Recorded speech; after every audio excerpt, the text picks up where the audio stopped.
Hello everyone, welcome to topic 2.2, Intramolecular Force and Potential Energy. In this we will cover the essential knowledge of a graph of potential energy versus the distance between the atoms as useful representation for describing the interactions between atoms. These graphs illustrate the equilibrium bond length and the bond energy.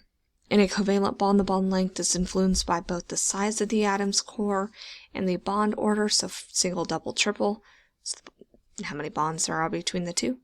Bonds with higher order or shorter and have larger bond energies.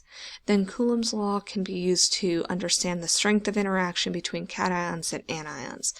Because the interaction in strength is proportional to the charge on each ion, larger charges lead to larger interactions, and the interaction strength increases as distance between the centers of ions or nuclei decreases. Smaller ions lead to stronger interactions. Okay, so starting notes.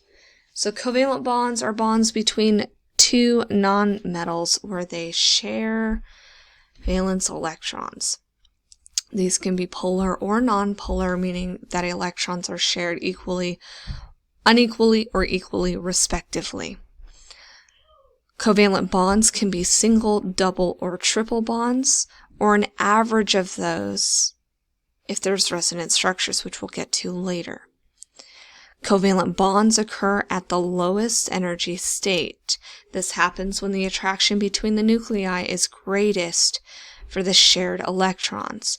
But the repulsive, so that's important, attraction between the nuclei is greatest, but the repulsion between the electrons and between the nuclei is least.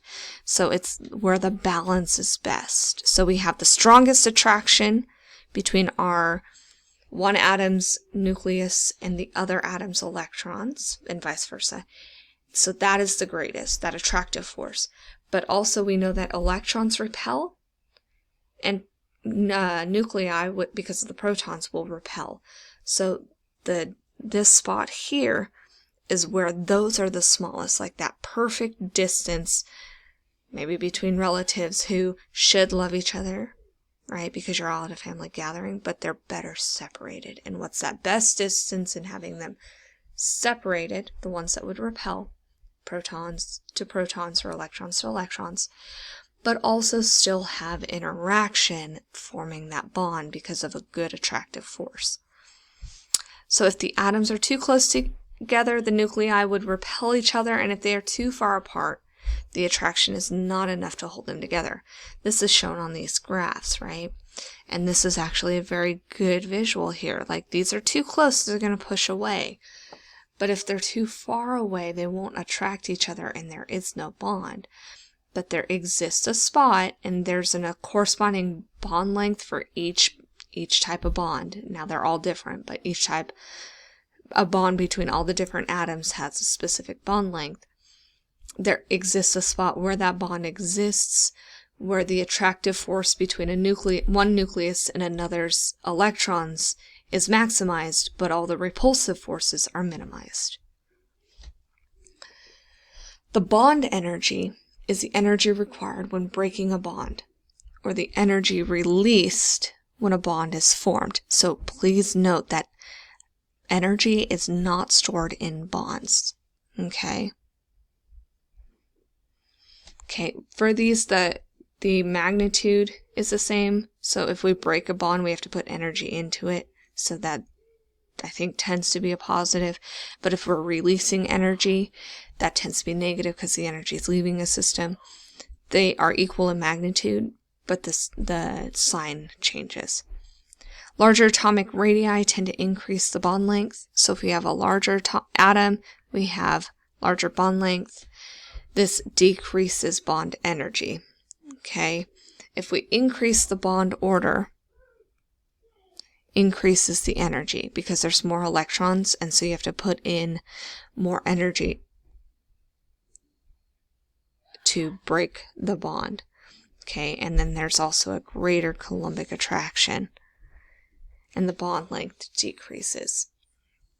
And so we have a whole bunch of average bond energies or enthalpies. We will come back to these when we get to the thermodynamics and applications of thermodynamics and how we can use these. Ionic compounds. Now we're looking at ionic compounds. The energy to separate ions in an ionic compound is their lattice energy. It is defined as the change in energy that takes place when the gaseous ions are combined to form an ionic solid. Combining ions releases energy. Lattice energy can be represented using a modification of Coulomb's law, where the energy is proportional to the charges and inversely proportional to the distance between the nuclei. So if you have smaller charges, more attraction. So these are important. So big charges, attractive force increases. The energy is higher to separate the ions. Smaller atoms or ions has a greater attraction, so there is more energy required, right? So we have our modified Coulomb's law, and it's all Coulomb's law. It's just specific for this one because that's what we're talking about. Okay. So for our I-do, the bond energy for a carbon double bond, so C double bond, that's a double bond right there, is 614 kilojoules per mole. And it has a bond length, so this is our bond length of 1.34A. It is shown on the graph, actually to the right. To the right. Sketch a C bond and the C triple bond on the graph. Include a key. So our energy is here, so we should see which one would have a higher energy. Well, the triple bond should have a higher energy, so it should have higher PE. That means that its peak is going to be lower. So the well or the bottom of the graph should be lower, indicating a bigger potential energy for that. And then for length, right, this should be a longer length because single bonds are longer than triple bonds.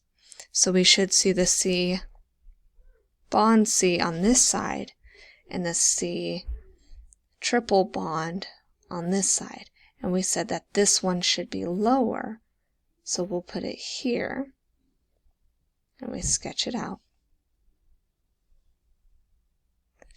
Okay, and then I don't have any more colors, so we're just going to have fun with this. And this one should be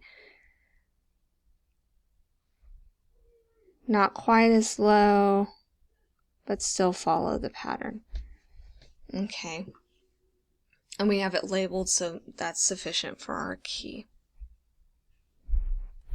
Okay, so this shows that it requires less energy to break the single bond than it does the triple bond.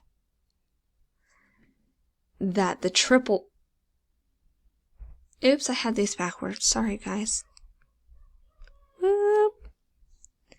This should be the single bond because it's longer, and this should be the triple bond. So this should go. Right, flip the graphs. Right, this one should be longer because it's a single bond, and this one should be shorter because it's a triple bond. It also has more energy, so it goes down further, or requires more energy to break it than the single bond.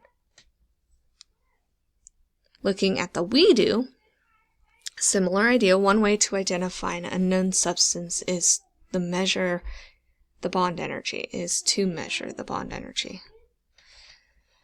HX, HY, and HC were analyzed and the following graphs were created. It is known that HI, HCl, and HBr were tested. Use the graph to match the knowns with the unknowns. So we need to pair up HI, HCl, and HBr on the graph.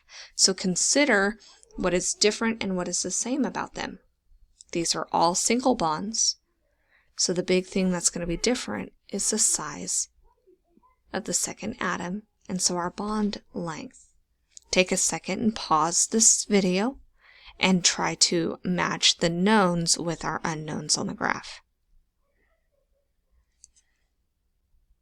Okay, so what we should see is that the one with the shortest bond length, which would be this one, also the highest energy because it's the smallest and thus exhibiting the greatest attractive force between the two, would be HCl. So HX is HCl. And then the HI is HZ because iodine is much bigger than bromine and chlorine, so it would have a larger internuclear distance or bond length because the iodine atom is much bigger than the other two. And because that is bigger, the bond is longer, and thus the energy required to break it is much smaller. So using these notes, complete the you-dos, check your work, and thank you for listening.